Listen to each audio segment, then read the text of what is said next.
Sorry, let's begin.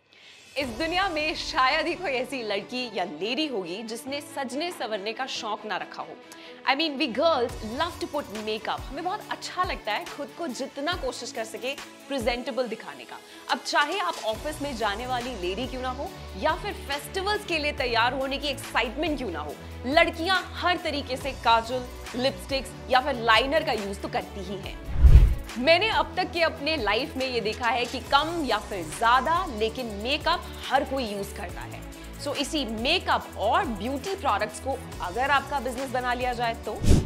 नमस्ते, मेरा नाम है तनु सरदाना एंड आज बिजनेस चैनल पे डिस्कशन होगा मेरे फेवरेट टॉपिक का, और वो है makeup, makeup and makeup. Because आज के इस वीडियो में मैं बात करने वाली हूँ कि अगर आप मेकअप और ब्यूटी प्रोडक्ट्स का बिजनेस शुरू करना चाहते हैं तो क्या क्या स्किल्स आपके पास होने चाहिए और कौन कौन सी चीजों की आपको जरूरत होने वाली है। तो सबसे पहले इसकी लोकेशन की मैं बात करूंगी और इसके ऊपर मैं सबसे ज्यादा स्ट्रेस भी दूंगी, क्योंकि बहुत सिंपल सा लॉजिक है। कॉस्मेटिक्स की शॉप वहां खोले जहां पे गर्ल्स कॉलेज हो या फिर आसपास फीमेल्स के कपड़ों की शॉप हो। देखिए, कॉलेज के पास खोलना किसी भी कॉस्मेटिक शॉप को इसलिए भी जरूरी है क्योंकि आपको ऑलरेडी ट्रैफिक मिल रहा है जहां ऑलरेडी फीमेल कस्टमर्स मौजूद हैं। तो जब तक लेडीज, लड़कियों को आपकी शॉप या स्टोर का पता नहीं होगा तो वो आप तक अप्रोच कैसे करेंगी, वो आप तक आएंगी कैसे।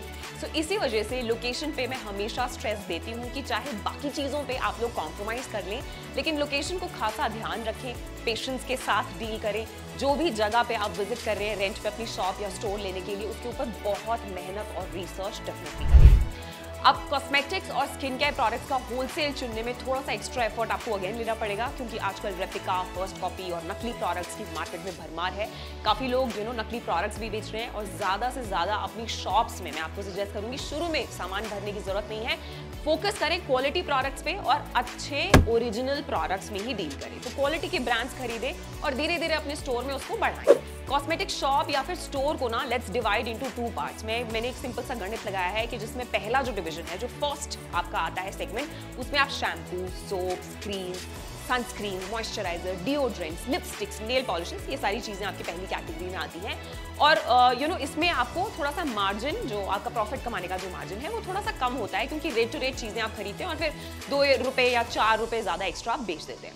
अगर आप ब्रांडेड चीज़ों को खरीद रहे हैं वैसे भी होलसेल मार्केट से, तो प्रॉफिट मार्जिन की एक लिमिट होती है उसमें, और आपको ज़्यादा मार्केट में प्रॉफिट कमाने को नहीं मिलता है। लेकिन जो दूसरी डिवीजन है, जिसमें बैंगल्स हो गई, आर्टिफिशियल ज्वेलरी हो गई, आपके हेयर बैंड्स हो गए, स्क्रंचीज हो गई, ईयरिंग्स हो गई, इनमें बहुत सारा प्रॉफिट मार्जिन कमाने का ऑप्शन है। तो मैं आपको यही सजेस्ट करूंगी कि आपकी जो दुकान है वो इन दोनों का कॉम्बिनेशन हो। अब यहाँ आप फीमेल्स को वैरायटी प्रोवाइड करके ना अच्छा खासा प्रॉफिट अर्न कर सकते हो। तो सेकेंड कैटेगरी के ऊपर आपको ज़्यादा फोकस करना है। वैरायटी से क्या होता है कि आज मैंने आपकी कॉस्मेटिक शॉप से कुछ खरीदा, तो कल यही सेम चीज़ ना मैं अपनी फ्रेंड को भी बताने वाली हूँ कि सुन, उस शॉप पे जा, वहाँ पे ना बहुत अच्छी वैरायटी मिलती है। तो mouth publicity, word of mouth आपके स्टोर को पॉपुलर बनाएगा। और मैं ये एक चीज़ अपने पर्सनल एक्सपीरियंस से बोल रही हूँ, अगर औरत को एक चीज़ पता चल जाए ना तो पूरी दुनिया को पता चल जाती है। ये तो बात आपको भी पता होगी।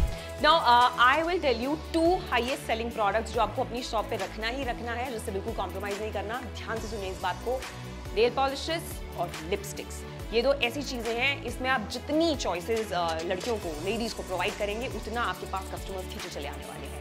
आप कस्टमर्स को दे सको जितना चॉइस, जितने ऑप्शंस दो, बिकॉज ये वो प्रोडक्ट्स हैं जो लड़कियां मिक्स एंड मैच करके खरीदती हैं, और इनको तो वो बाकी के प्रोडक्ट्स के साथ यूं ही खड़े खड़े चूज भी कर लेती हैं, और कभी कभी कह देती हैं कि अच्छा चलो ये एक लिपस्टिक भी डाल दो, अच्छा चलो ये नेल पॉलिश भी एक्स्ट्रा आप डाल दो। तो रेड कलर्स हो गए, ऑरेंजेस हो गए, ब्राइट पिंक कलर्स हो गए, इनको आप अपने लिपस्टिक्स और नेल पॉलिशेस में ऐड कर सकते हैं। नाउ, एक चीज का और आपने बहुत ज्यादा ध्यान रखना है। अगर आप एक मेल हैं जो इस शॉप को शुरू करना चाहते हैं, तो मैं आपको ये सजेस्ट करूंगी कि इस शॉप को, स्टोर को खोलने से पहले एक चीज़ का ध्यान रखें कि आपकी शॉप पे आके ना मेल फ्रेंड्स या फिर जो लोग यूं ही टाइम पास करने के लिए खड़े हो जाते हैं, उनको अवॉइड कीजिए।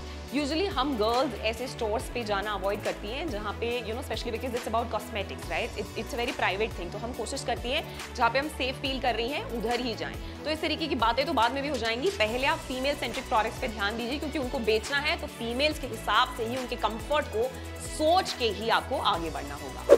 एक मेकअप और कॉस्मेटिक्स में डील करने की बात है तो एक्सपायरी डेट का ध्यान रखना अगेन एक बहुत इंपॉर्टेंट चीज़ हो जाती है।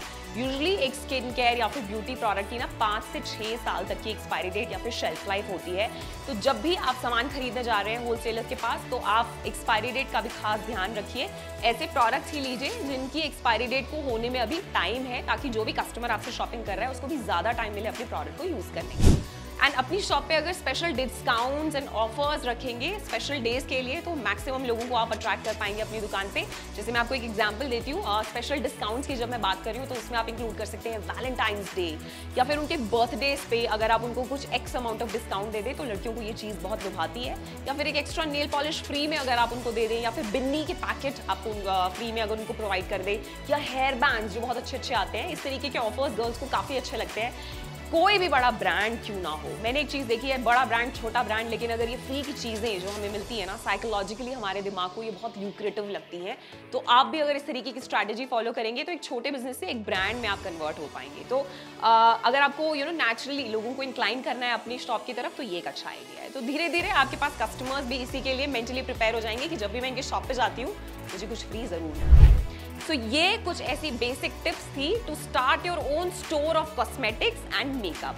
जाते जाते एक फैक्ट मैं आपको बताना चाहती हूँ कि मेकअप इंडस्ट्री की मार्केट वैल्यू 2027 तक 38 लाख करोड़ तक पहुंचने वाली है।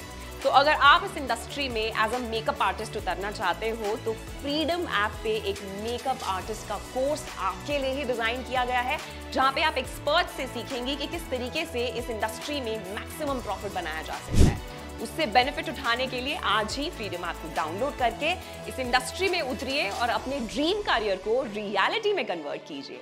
मैं तो मिलूंगी आपसे अगली वीडियो में एक नए बिजनेस आइडिया के साथ, लेकिन तब तक आप स्वस्थ रहें और मस्त रहें।